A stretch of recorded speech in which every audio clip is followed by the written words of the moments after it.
자, 8위 소식 알아보겠습니다. 박근혜 전 대통령 최근에 삼성동 사저를 매각하고 내곡동 자택으로 이사를 갔다고 알고 있는데, 그런데요, 이 청와대 측이 이 내곡동 자택에 뒷집을 매입을 했다라는 소식이 알려지고 있습니다.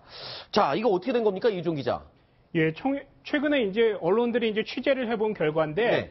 그 청와대가, 박근혜 전 대통령이 내곡동 자택을 매입했는데 그 옆에 있는 뒷집을 하나 청와대에서 한 번 더 매입했다는 겁니다. 네. 물론 청와대 경호실에서 매입을 한 것이고요. 네. 여기에는 경호하는 사람들의 인원이나 숙소 혹은 가정부 이런 사람들이 상주할 것으로 보입니다. 네. 현지에 따르면 21억 원 정도가 가격으로 거래가 됐다 이런 얘기가 나오고 있는데 청와대에서는 아직은 명확하게 계약을 체결하지 않았다 이런 입장을 밝히기도 했습니다. 자, 궁금한 게 있습니다.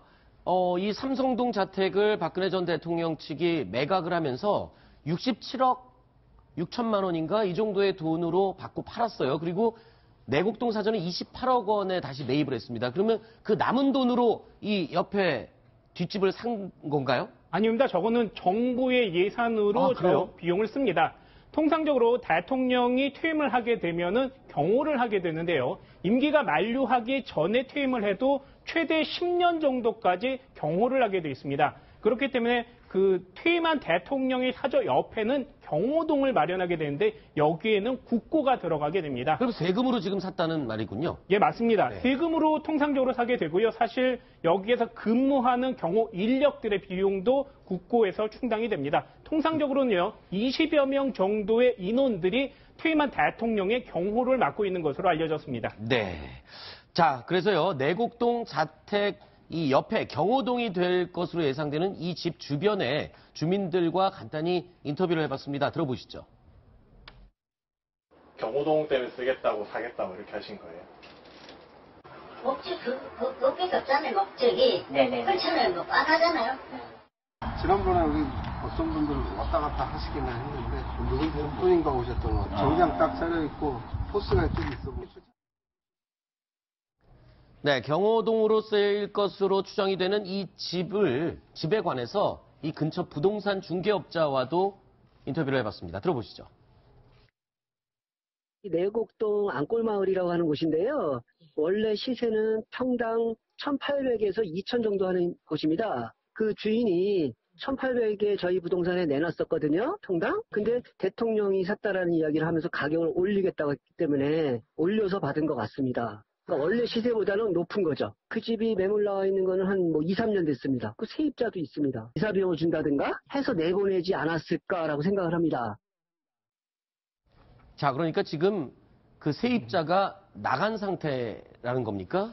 글쎄요, 일단 저거면 부동산 중개인의 추측인 거죠. 네. 내보내지 이사 비용을, 그러니까 돈을 줘서 내보내지 않았을까라고 생각된다는 거는 부동산 중개인의 추측인 거고, 네. 아직까지 그런지 아닌지는 알려진 것은 없는데, 예. 세입자 같은 경우는 사실은 계약 기간에 남아있기 때문에 집주인이 바뀐다고 하더라도 본인의 계약 기간 동안 살 권리가 있는 거죠. 네. 근데 물론 이제 새로운 집주인의 의도에 따라서 미리 돈을 주고 다른 곳으로 보낼 수도 있지만 그건 당사자끼리 협의하기 나름인 그렇죠. 것이고. 복비하고 이사 비용 다 그렇죠. 준다 그러면은 좀 일찍 나가기도 일찍 하잖아요. 나갈 수도 있죠. 다른 거 갈 네. 곳을 금방 구할 수가 있으면. 네. 근데 그건 당사자끼리 이제 협의의 문제인 것이고, 일단 네. 원칙상으로는 세입자 같은 경우에 사실은 본인의 계약 기간까지 거기서 살 권리는 가지고 있는 것이죠. 그렇군요.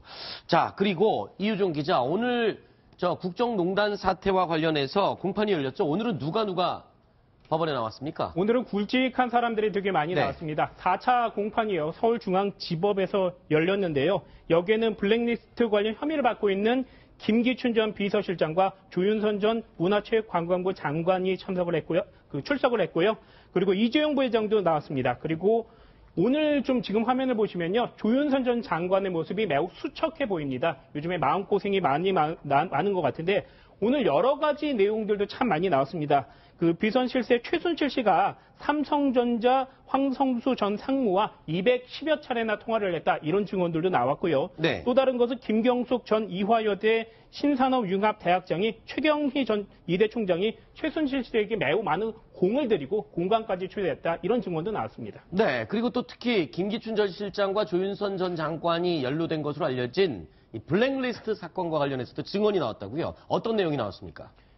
네, 블랙리스트 관련해서 증언이 나왔는데요. 예술인 지원 선발 목록 중 몇 명을 뺄 수 없겠느냐고 문체부에서 지시가 내려왔다. 네. 이런 그 증언이 나왔고요. 네. 제외할 수 없다고 한다면 한창 승강이를 벌였고 문체부 지시에 동의하지 않았다. 당시 동의했다면 을사오적되었을 것이다. 이런 얘기도 남았습니다. 이분은 그렇군요. 문예위원회 심의위원을 지냈습니다. 네.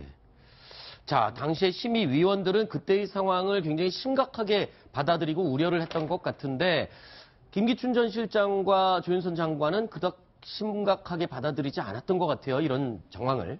그동안에 뭐 그렇게 주장을 계속적으로 네. 해왔죠. 근데 저게 그 심의위원 얘기는 만약에 이런 상황이라면 이거 만약에 정권 바뀌면 네. 우린 구속될 것 같다 이런 얘기를 했다고 하니까 절대 이제 보면 102명 중에 18명을 제외하라. 그래가지고 그거를 박명진 그때 심의위원장이 박명진 위원장이거든요. 네네. 그 중에서 10명을 어떻게든 그래도 다시 구제를 하고 나머지 8명을 탈락시키는 걸로 했다고 하니까 당시에 실제 심의를 했던 분들은 얼마나 이것이 심적인 부담이 됐는가. 아하. 그런데도 거기에 있는 담당 장관이 전혀 모르고 심각성도 몰랐다고 하는 건 제가 보기엔 말이 안 되는 거죠. 그렇죠.